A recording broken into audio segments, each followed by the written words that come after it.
Hey everyone, I'm your host Natalie Bode. On the show today is one of the NFL's rising special teams talents. After a standout career at Arkansas where he became the most accurate kicker in program history, he's now bringing that same consistency to Jacksonville. Please welcome the one and only Cameron Little to the show. Tell me about growing up in Oklahoma. What was your small town called? Oklahoma City. Well, I grew up in Moore, I guess, more so than Oklahoma City. So. But it's right outside of OKC. Yeah, right outside of OKC. So in between Norman and Oklahoma City, about 20 minutes south of downtown. I could drive 20 minutes and I could be in the literal sticks at a 2A school, and then I could drive 20 minutes north and go to a Thunder game downtown. So I got the best of both worlds when I was growing up. That's not small town then. No, not super small. No, okay, not super small town. You drive about 30 minutes outside where I live, and it's 1A, 1AA school, like tiny schools. So not quite in the sticks, no. So you mentioned to me you actually didn't start playing football until your sophomore year. Yeah. You were playing soccer. Yeah. Why did you start playing football then? I had a buddy that I played soccer with since I was probably like 6 or 7, and I went to school with him at Southmore, and he was like, "Do you want to come out to a football practice? I'm leaving. I'm done kicking after this year. Do you want to come try it out?" And I was like, "Sure." Like I see him go over there for one period of practice for field goal, and he just comes back to soccer. So I was like, "Yeah, sure, why not?" So I go over there, and I actually could kick the ball decently good. I always had really good technical skill in soccer, and I could always pass the ball and shoot the ball really hard, and so I guess I got it from that, and I was suiting up for a JV game 2 days later. Literally didn't know how to put my football pads on. I put my pads on backwards, and I had to have someone tell me that they were not on the right way. So, yeah, and then that happened, and then 2 weeks later, I'm on a varsity. I'm playing in varsity football game, and then I wanted to quit. Like after that season was over, I was like, I'm done. I don't want to focus on football. I just want to go straight soccer route. I want to play college soccer wherever I can.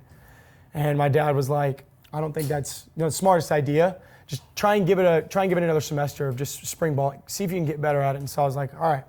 So I was like, well, if I'm going to do this, like I'm not going to just do it halfway. Like I'm going to try and go all in for it.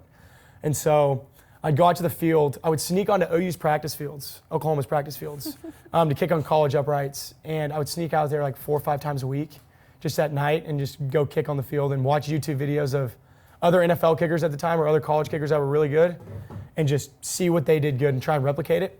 So I kind of self-taught myself through that process and ended up getting to coach for it. And later, about a year later, I got ranked as the #1 guy in the country out of high school and started getting recruited. And then next thing I know, I got a scholarship offer from Arkansas. So you weren't even kicking for a year before you got ranked as #1? Mm-mm. How long had you been kicking when you got ranked #1 in the country?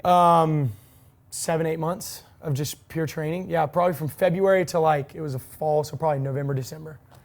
So you're 16. Yeah. When you kick a football for the first time. 15 or 16. 15? 15, yeah, because I turned 16 the first day of my junior year. So when your first practice, you go out there and you're like, oh shit, I'm kind of good at this. Yeah, I just was like, yeah, I mean, I'm decent at it. And my buddy was like, dude, you can actually kick the football like really good for the first time you've ever kicked a football. And so I'm like, I think he's just telling me this, like he's just gassing me up. But apparently I had a knack for it and kept working for it. And I tell you what, I got a little lucky here and there, probably with some good opportunities, but here we are today in the NFL. So when you had your first varsity game, were you pretty nervous? Oh my gosh, I still remember the first play. So I was back there at punter, I wasn't even a kicker. And I got the ball snapped over my head, and Isaac Stoops, who was going to OU at the time, smashed me, like just laid me out. And I was like, yeah, this is why I never want to play football. First game ever. I didn't even get a punt off. Like I literally just got smacked. Oh my God. And so I just was like, well, I never want to play football ever again after that. Like this was awful. And so that's when I wanted to quit, because I was just like, first of all, my snapper can't even get it to my hands. Second of all, I don't want to just keep getting smacked around and not be able to do what I actually want to do during the game. And so, but kept with it. So you had to have some incredible stats though in games to get ranked #1 in the country shortly after. So kicking is a little different. I guess it's more of like you go to I guess for other positions you go to ranking camp. So like you go to like a rivals camp or something like that, and I would do really good at those. I was really good at competing head to head versus guys, and so I have a very competitive attitude. So I ended up doing really well 2 camps back to back, and then that's when I got ranked #1. And I was like, this doesn't even feel real right now. Like I started kicking the ball 8 months ago, and there's no way I'm actually this good at it. And then just stuff kept going right, and I was like, dang, like I guess I have a knack for this. What's crazy is I could see on one hand maybe you feel like you're behind. Like I've just started kicking. Yeah. But you're already so good that maybe you thought you were ahead. Yeah, and I definitely thought like the first camp I went to, there was guys that could definitely kick the ball a lot further than me. And that's when I was like, okay, if I want to like be really good, I'm gonna have to to have to get a little stronger leg. And so did some stuff to help that, but ended up, catching up with those guys about not even 4 or 5 months later, and ended up having one of the bigger legs in the class. So it was great. What do you think the furthest is you could kick right now? Oh, off like a holder, we kicked a 60 this week in practice, and I cleared it by probably 7 or 8 yards. And we had a 59 against the Lions. So I think if I had the right opportunity, no wind, no outside, I think 65 we could probably pull it back to there. Wow. So you end up going to Arkansas. Why'd you choose Arkansas growing up in Oklahoma? So it was pretty tough it was during COVID, first of all, which was, that recruiting process was wild. I only got to visit 3 schools. Which 3? Oklahoma State, North Texas, and Arkansas. And so, North Texas was like earlier when I wasn't. I was going to say, how'd UNT sneak in there? Yeah, and so North Texas was like a smaller, obviously it's not a massive D1, but it's a decent D1. And so I got recruited there very early in my high school career, like probably right when I just got ranked. I think I was probably top 20 at the time before I got ranked number 1. And I was like, okay, let's see if I can get a scholarship offer from this school. And they didn't even offer me a scholarship, they offered me a walk-on. And so I ended up visiting Oklahoma State, and I really did want to go there. Grow up going to Stillwater, going to Oklahoma State games. Big OU fan, but OSU is the other big school in Oklahoma. So I was like, okay, I can stay close to home and go play for my state. And so did that. They ended up offering me a walk-on. Gundy didn't want to offer me a scholarship, and so still a little butthurt to this day because of that. But and then Arkansas came along, and I visited there, and I loved it. I loved the SEC atmosphere. Their stadium was pretty. It was just a pretty campus. The people were amazing. Super nice people there. And I ultimately wanted to play in the SEC. Like, I wanted to play in the biggest conference. I wanted to play at Alabama. I wanted to play at LSU at night. Like, those games are something you like dream of playing. And so ended up committing there. I had 2 scholarship offers between Arkansas and Colorado. And I did not want to play on the West Coast or more of the West Coast. So I wanted to stay close to home. So Arkansas was the perfect fit. What was your favorite SEC stadium to play in? Oh. Coolest environment? Coolest environment was probably Georgia my freshman year, because we were both 5-0 going into that game, and we were ranked like 8. They were ranked 1. Still the loudest stadium I ever played in. I could be yelling at you on the sideline first probably 4 downs of the game, and you couldn't hear me. I thought you would say Death Valley or something. I had a game winner in Death Valley my freshman year, and so that was crazy, but that was when LSU did not have that great of a year. And so it was loud, but it wasn't. It could have been louder. The second time we played them my junior year, it was pretty loud, but their stadium's big, but it wasn't as loud as Georgia. Georgia took the cake. What was your most nerve-wracking moment in college as a kicker? I probably have a couple. Like, game winners really weren't like, that's not really nerve-wracking because it's such a big moment that you kind of just black out. Like, I couldn't tell you what I was doing 5 seconds before I walked on the field. I couldn't tell you 5 seconds right after I made the kick. Couldn't tell you what I was doing. It was more the kicks that were like mid-third quarter, early fourth quarter, and we needed to keep momentum. So we needed to tie the game or something like that, and you had to make a kick. Like, I remember Ole Miss my freshman year.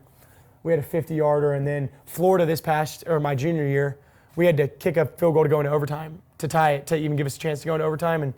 And those 2 kicks are like, okay, my team absolutely needs me here, and this could go one of 2 ways, and there's still time left on the clock. So it's like, game winners, you don't have much time to think about. People would probably think that's the most nerve-wracking thing, but those close field goals where you have to tie the game are more nerve-wracking for sure. Even more than game winners? Like, yes, I think so. Because I'm actually, there's time to think about that kick, and you still have game to go after it. And so it's like, okay, I know that I still have to maybe make a kick later in the game if I even make this one. So, yeah. So if you're watching football and you see a kicker just miss in a brutal fashion, it's painful. Do you turn it off? Yeah, it's just like, it sucks. Can you catch it? I don't care. Like, and the one thing that like I can't stand is I hate when other kickers miss. Even when I'm playing against them, it's like, yeah, my competitive edge wants me for them not to make it, but it's like, I know the feeling of missing a kick, so it sucks, and you feel like it's your one time you get on the field. You're supposed to make the kick. Kickers always get talked about for, it's your one job, and so I do feel for them. So I want every kicker to succeed. I want guys to make kicks. Is it contagious? Do you believe in that? Yeah, I think so. There's a karma. I think there's a bad karma in that. If you're wishing for a guy to miss, like, dang, like, why should you wish for that guy? That could come back and bite you in the butt a little bit. So maybe a little bit, but I just like to see people succeed. I know how hard other kickers work around the league for it, so I want to see those guys succeed. So at Arkansas, you finished your career with the highest percentage of any kicker in school history. You never miss an extra point. So when you're getting to that last game and you're thinking like this could be my last extra, like that last one, were you a little nervous? I don't think it's like extra points in college. No, maybe if it was the NFL, because the NFL spots move 15 yards back, and so I think if the snap is down and the snap is good and the ball's down, I think in college you should make an extra point regardless of where the laces are pointed. It's 21 yards. Every college kicker should be able to make that. It's a mental block probably for most misses that happen, but it's a 21-yarder. I was just like, go out there and do my job. Just finish it to where we don't. I haven't missed an extra point in my career. Oh, knock on wood for that. But it was like, let's just finish this strong. I didn't know if I was going to declare early or not because I left a year early for the NFL. Mm-hmm. So I didn't know really what my future held. I just was like, all right, let's just get through the game and then think about everything else later. So it seems like your trajectory since you started kicking has just been like this. Like you've never, like even looking at your stats in college, you've just been really consistent. Yeah. I've had one kick in my career that I wish I would have had back, and that was kind of like here, and it kind of took a dip. I missed a game winner against Texas A&M my sophomore year. Were you Kyle Field? I was at Jerry's World. So we played in AT&T Stadium for that game, and I doinked it off the right upright, and I still remember to this day. It's called the oink doink because Arkansas Razorbacks, and so I got a lot of flack for that. That was a sucky time because I'd never really experienced like a drought. Like I never really experienced like a downfall. Like I'd always been on this up. And so when you get knocked down, it's kind of like, well, dang, what am I going to do? How am I going to respond to this? So I had to learn to deal with that, and I ended up going the rest of the year dang near perfect. So that's the only thing you can do after that. I had to learn to battle adversity a little bit. But I think I handled it well, and I think that taught me a lot about myself and a lot about how to deal with a miss, because I never really dealt with a big miss until then. Right. And so I think it taught me some valuable lesson there. So as an NFL kicker, do you have to do a lot of like mindset work and mental work? So I think the league is probably 50-50 mindset-wise of like guys that go out there, trust muscle memory, don't think about anything. Like I go out there literally not thinking about anything. I've heard that in golf. People are like, I play my best when my mind. Yeah, exactly. When your mind is shut down and you're not thinking about anything, and you just know you've practiced this a million times, like you're gonna be like most of the time that succeeds for guys. And then there's half the league that's very analytical, very technical. They think, okay, I need to do this for this kick here, this when I'm making contact with the ball, and this when I'm back in my stance for it to go right. And I'm the opposite of that, but I know there's guys in the league that's worked absolutely great for them. Like Justin Tucker was one that he made so many kicks, and he was very methodical. He wanted everything done a certain way. He thought about everything when he kicked. There was no real I'm just gonna go out there and kick the ball. It was all formulated. So. What did the lead up to your draft day look like? Oh, on draft day or a pre-draft process? Before that, because I've talked to other guys about what their training looked like. But So pre-draft, I got a combine invite, so went to the combine, and there was like 5 other kickers there that had gotten invited, and so. So you were probably like, I'm elite. Yeah, I'm prepped and ready to show. I wanted to show coaches that I was the best kicker in the class. That was my goal, and I was the youngest in the class. Like I was still 20. Other guys 22, 23, and so. I wanted to prove the stereotype wrong that I was too young to kick in the NFL and not mature enough. Because, I mean, for a coach to take a chance on a 20-year-old, it's like I have to prove them right. Like I have to make sure that they think I'm comfortable enough for them. Right. And so I really just wanted to prove coaches. I was doing training around the country with some other guys that were in my class. Some NFL guys that are consultants for teams that help coach kicking. I went and trained with them for a little bit. And ultimately got prepared for the combine and pro day. And had pretty good performances at both, showed what I could do. And obviously teams will come work you out, see you one-on-one. And so I thought I had a pretty good pre-draft process leading up to draft day. Did you know where you would go? I had an idea. There's teams that I think were looking for kickers, and teams that would work you out, obviously, that are like, hey, we're thinking about drafting a kicker. So it's kind of in the back of your head of what team you know is thinking about getting a kicker. Or if they didn't even have a kicker on the roster, they're like, okay, well, they've got to take a kicker either in free agency or the draft. So yeah, I think there was 3 or 4 teams. Walk me through your actual day of the NFL draft. Oh my gosh. Everyone always has that reaction. My buddies that were there know that was probably the most stressful day of my life. Yeah. I have pictures from that day that are hilarious because it's just like, it's super stressful because as a kicker, you don't know if you're going to get, there's a guy 2 years ago got picked in the 3rd round. There's been draft classes where there hasn't been a drafted kicker. That kickers have worked out and they've played 3 or 4, 5, 6 years in the NFL. And so I didn't know what that looked like. You can hear one thing from a guy that's saying, look, they might take you in the 4th round. Well, this team might hold out until free agency to come try and get you. And so it was just like a waiting game. And you could just see like it's real too. Like you see signing bonus go down and down and down and down and down as draft picks go by. You're literally losing hundreds of thousands of dollars as it's going down. And so it was very stressful. I saw 2 kickers go off the board before me. That I thought I had a great process, so I was kind of bummed about that. Those 2 guys are great kickers, and they had fantastic seasons last year. Do you remember each one? Yeah, Josh Carty from Stanford, and then Will Reichert from Alabama. And both those guys are elite. They both had great seasons. And so I was a little bummed, and I didn't know where I was going to go after it because those 2 teams that picked, I had kind of a feeling they were going to draft a kicker. And so Jacksonville picked me, I think, 10 picks later after one of those guys got picked. And I was ecstatic because I was like, I'm going to play in Florida. The weather's nice. Our conference is playing against some good teams. We get to play indoor for 2 of our games in that conference. And so, I was pumped. And to take a draft pick for a kicker, I was like, I can't ask for a better scenario, really.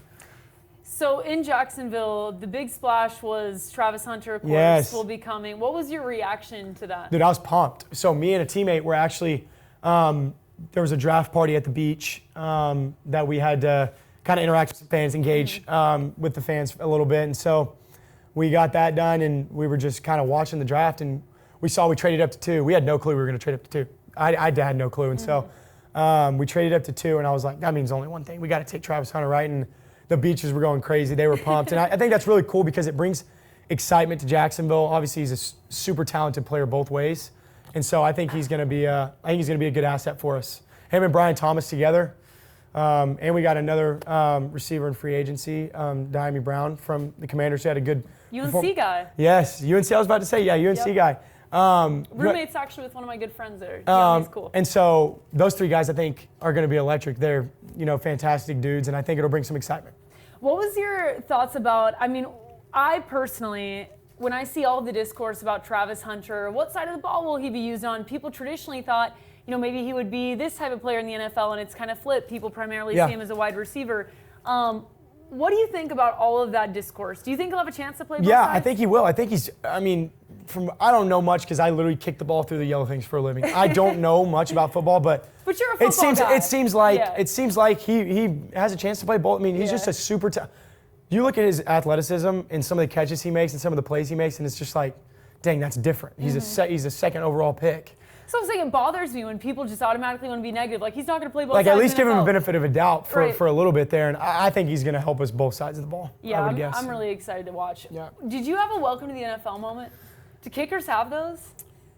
Honestly, yes. I had one moment where I was just like, holy cow, I'm playing in the NFL. It was my first game ever. Not a regular season, but it was literally first preseason game ever. We're playing the Chiefs at home. And I'm out there warming up, kind of doing my thing. And Patrick Mahomes is walking down the middle of the field and just kind of doing his pregame warm-up. And I'm like, walk by him, like literally me to you, and I'm just like, holy cow, like I'm about to play against Patrick Mahomes. Like, this is not real. Like, I watched the two just play in the Super Bowl. Yeah. And so like stuff like that kind of just caught me off guard for a little bit. Because obviously you have guys in college that are very talented. We've had some first rounders come out of Arkansas, but I mean, Pat Mahomes is probably arguably the best in the game right now. So it was really cool to kind of be like, holy cow, I'm about to play against the best player in the NFL right now. So. Did they make you do dumb stuff as a rookie? I had to sing a song in front of the team. What'd you pick? Best I Ever Had by Drake. Oh, that's a great one. Some old R&B Drake. There's some notes in there, though, that you got to really poor Cam could not hit those high notes.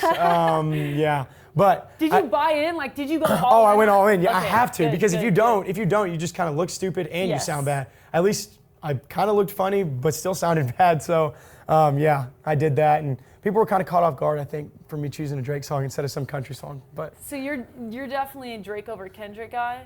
I would say so, yeah. I'd say you kind of hesitated a little bit. I would say so, because I'm gonna be honest, I don't listen to a lot of rap. Probably the past year I haven't listened to a lot of rap. Probably so then how do you choose Best I Ever Had? Because it was something that I had known the lyrics. Like, it's a great song. I love that song. That's a classic. And so it's I didn't want to do a country song because I can't sing, and so I needed something that was going to kind of catch people off guard a little bit. Country's kind of intense. Yeah, it's it is. Like you got to belt like a slow love song or 100%. something, or like something about trust and beer. I don't know. I find that odd too. 100%. So was the Pat Mahomes moment your most surreal moment in the NFL, or was there a different one? I think that was probably surrealness, and Aaron, like, when you play against a good quarterback, it's like, dang, like watching that dude warm up, watching Aaron Rodgers spin the football, it's like, gosh, this dude is just so good at what he does.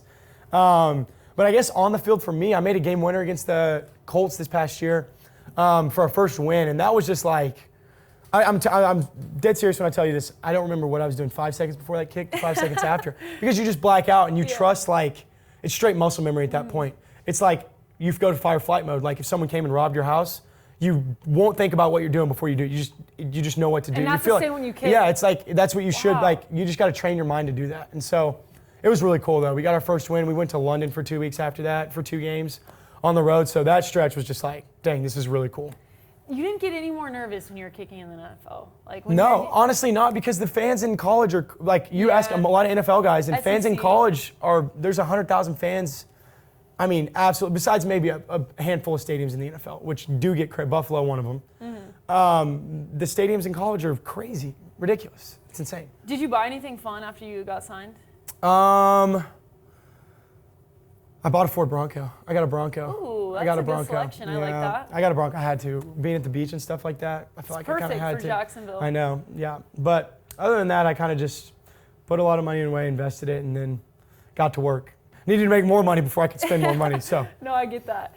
Liam Cohen, he had a tough moment. Yeah. His Duval moment. Yeah. That's pretty good. I love it too. Like I guarantee when we start winning ball games this year, that's gonna catch on and it's gonna be a real thing. So that's gonna be the next edit we see. We're gonna run back the Cohen Duval and then it's gonna like go. Yeah, I like it. I like it. And Liam's a phenomenal dude. I love him as our head coach, and he brings the energy, detail-oriented, younger dude. So I think he's gonna be great for us.